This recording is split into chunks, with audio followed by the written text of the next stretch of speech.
নমস্কার বন্ধুরা, পুষ্পর বাঙালি হেসেলে আপনাদের স্বাগত। আজ আমি বানিয়ে দেখাবো টক ঝাল ইলিশ। কেন কন্ত, এই যে রোজই আমার কর্তামশাই ছোটো ছোটো ইলিশ নিয়ে আসে, এই দেখে কিন্তু মন খারাপ করবেন না, মন ভালো হয়ে যাবে যদি এই রেসিপিটা একবার বানায় খান। তা দেখেন, এখন যা ইলিশের দাম, সবার পক্ষে তো সম্ভব না যে বড় বড় ইলিশ মাছ আনা, আর বড় ইলিশ ছাড়া কিন্তু ঝোল ঝাল ভালো লাগে না। তাই এই ছোট ছোট ইলিশ দিয়ে আপনারা এইভাবে বানায় খাইতে পারেন। ইলিশের টক ঝাল দারুণ লাগে গরম গরম ধোয়া ওঠা ভাতের লগে। তা রান্নায় যাওয়া যাক। সবার প্রথমে এখানে দিয়া দেবো কড়াইতে অল্প একটুখানি তেল, খুব বেশি তেল দেওয়ানোর দরকার নাই।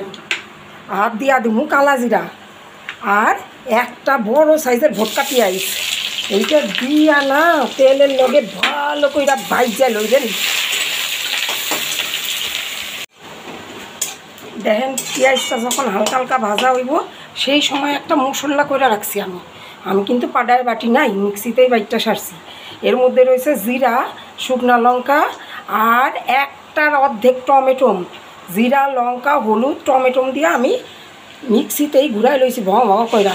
এই পেস্টটা এখন দিয়া দেবো, দিয়া ভালো করে লাইরা সাইরা মিশাই দেবো। মনের দুঃখে কিন্তু রান্তাছি আমি, অনেক দিন ধরে কইতাছি আনেই না বেটায় খালি কয় অনেক দাম অনেক দাম। তা মনের দুঃখ কইরেন না, এমন একটা রান্না পরিবেশন করার পর বাড়ির ব্যক্তি কইলো অসাধারণ হয়েছে।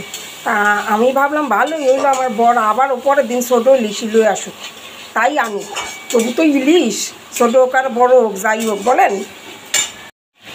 এইবার দিয়া দেবো আন্দাজ মতন লবণ। মাছের মধ্যে কিন্তু আমি লবণ হলুদ কিছুই মাখাই নাই জিদের চোটে। এইবার দিয়া দেবো আর্ধেক করা টমেটো টুকরা কইরা আর দুইখান কাঁচা লঙ্কা ফাইরা ধুইরা যা এইভাবে পারেন দিয়া দেবেন। দিয়া লাইরা সাইরা ঘেট বানায় দেবেন। এইবারে মশলার থেকে অল্প অল্প দেখেন তেল ছাড়তেছে, দিছি তো একটুখানি তেল। মা কয় ইলশা মাছে বেশি তেল দিলে স্বাদ লাগে না, হেল লেগা। এইবার এই মিক্সির বাটিটা ধুয়া জল দিয়া দেবো। মায়ের ফোনের মধ্যে জিগাইলো, মা গো কী রাঁধছো? আমি কইছি ইলশার টক ঝাল। মা কয় তোমরা যে এখন কত রকমের রান্না করো হেয়া তো বুঝতে পাই না, ইলশা মাছের আবার টক ঝাল সে খাইতে কেমন? আমি কইলাম বাটিত করে বিকালে পাঠাই দে মনে। এইবার দিয়া দেবো ইলিশ মাছগুলি, কাঁচা কাঁচাই দিমু। দিয়া লাইরা সাইরা একটুখানি অল্প কইরা জল দিয়া ঢাকা দিয়া দেবো, একটু মাখা মাখা হইব, ঝাল ঝাল টক টক দারুণ লাগবো খাইতে। এইবার দিয়া দেবো সামান্য পরিমাণে জল, খুব বেশি জল দেওয়ানোর দরকার নাই। দিয়া ঢাকা চাপা দিয়া ফুটতে দেবো যতক্ষণ না ইলশা মাছ সিদ্ধ হয় আর মশলা গায়ে গায়ে লাগে। দেখেন একদম রেডি হয়ে গেছে আমার টক ঝাল ইলিশ। এইবার আমি পরিবেশনের জন্য এর সাজা গুজায় লয়ে আপনাদের সামনে আইতাছি। এইবার দেখেন হেরে তো জামা প্যান্ট পরাই লাইছি।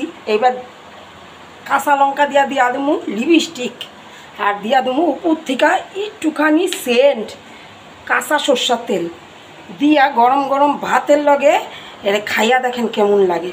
ভালো থাকবেন, সুস্থ থাকবেন, দেখতে থাকবেন পুষ্পর বাঙালি হেসেল। ফিরে আইতেছি পরের ভিডিওতে।